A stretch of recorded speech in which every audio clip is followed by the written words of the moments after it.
রান্না করছি সবজি দিয়ে, একদম মানে ফুলকপি, আলু, টমেটো, তারপরে সিম, বেগুন সব সবজি দিয়ে আমি রান্না করেছি। কি দিয়ে জানেন?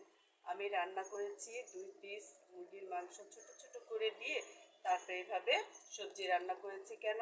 বাচ্চারা দেখা যায় মাংস ছাড়া ভাত খেতে চায় না, সবজি খেতে চায় না। আর এর জন্য সবজিটাও যাতে খায় আর এই মাংসটাও যাতে দিলে ওরা সবজিটা খাবে।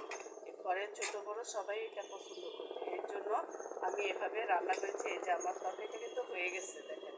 এটা আপনি মুড়ি দিয়ে, রুটি দিয়ে, ভাত দিয়ে সব কিছু দিয়ে খেতে পারবেন।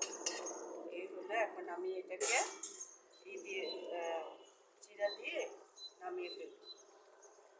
জিরে গুঁড়ো দিয়ে আমি নামিয়ে ফেলব। হয়ে গেছে আমার।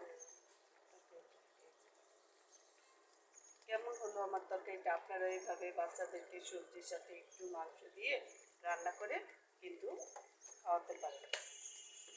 আমাদের বাচ্চারা তো এখন আর সবজি খেতে চায় না, তাই আমি এভাবে রান্না করে দিলে আমার মেয়েও খায়, আমাদের ঘরে আমরা সবাই পছন্দ করি। এই, আল্লাহ হাফেজ।